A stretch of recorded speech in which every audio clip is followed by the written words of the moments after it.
আজকে আমি শো করব কিভাবে তোমরা খুব ইজি প্রসেসে কটন বল বানাতে পারবে। কটন বল বানানোর জন্য আমি এখানে রেড কালারের কটন থ্রেড নিয়েছি, অথবা তোমরা যে কোনো কালারে নিতে পারো যে কালারে বানাতে চাও। নাম্বার 0 পেন্ট ব্রাশ, ফেবিক্রিলের ফেব্রিক গ্লু নিতে হবে। তারপর তোমাদের চাই স্কেল অথবা মেজারিং টেপ, আর চাই কাঁচি।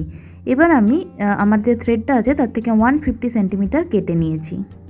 আমার কেটে নেওয়া 150 সেন্টিমিটার থ্রেডের একটা এন্ডে আমি অল্প একটু গ্লু অ্যাপ্লাই করব, আর গ্লুটাকে ভালো করে স্প্রেড করে দেবো। তারপর যে আমি তুলিটা নিয়েছি তার মধ্যে সুতোটাকে এরকম লাগাবো।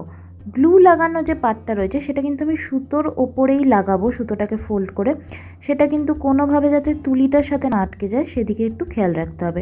তারপর লম্বালম্বি পাবে 5 বার পেঁচানোর পরে এইরকমভাবে ঘুরিয়ে ঘুরিয়ে পেঁচাতে হবে। শুরু করার সময় কখনোই বেশি গ্লু অ্যাপ্লাই করবে না, কারণ যদি এক্সট্রা গ্লু তুলির ওপর অ্যাপ্লাই করো বা এক্সট্রা গ্লু যদি তোমরা সুতোটাকে তুলির সাথে আটকাও, সেক্ষেত্রে যখন জিনিসটা শুকিয়ে যাবে তখন সেটা তুলিটার সাথে আটকে যেতে পারে। সেক্ষেত্রে কটন বলটা তুলি থেকে বের করতে গেলে কিন্তু খুলে যেতে পারে ভেতরের যে সুতোগুলো রয়েছে সেইগুলো।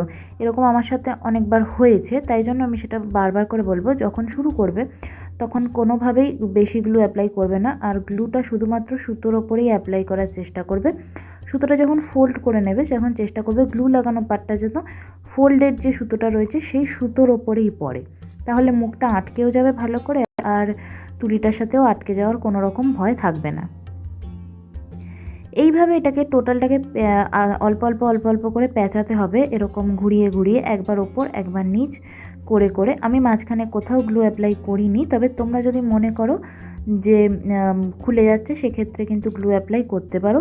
তবে অবশ্যই ফেবিক্রিলের ফেব্রিক গ্লু অ্যাপ্লাই করবে, কারণ অন্য গ্লুর ক্ষেত্রে কিন্তু স্টেন থাকতে পারে, আর ফেব্রিক গ্লুটা অ্যাপ্লাই করলে কিন্তু কোনো রকম দাগ থাকে না, একদম শুকিয়ে যাওয়ার পর নর্মাল সুতোর মতোই দেখতে লাগে।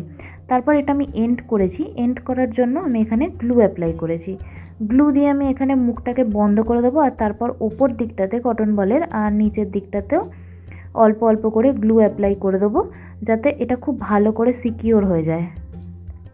এটা অল্প অল্প করে গ্লু পুরোটাতে আমি হালকা হালকা করে অ্যাপ্লাই করে নিয়েছি। তারপর এটাকে আমি বের করব, তার আগে আমি তুলিটার মাথাটাতে একটু আঠা দেবো, আর তুলিটা দিয়ে একটু ভেতরটা ঘুরিয়ে নেবো যাতে ভেতরের সুতোগুলো আটকে যায় একদম। তারপর হাত দিয়ে এটাকে প্রেস করতে হবে কটন বলটাকে অল্প একটু, তাহলেই এটা যেরকম মার্কেটে কিনতে পাওয়া যায় সেই রকম শেপে চলে আসবে শুকিয়ে গেলে।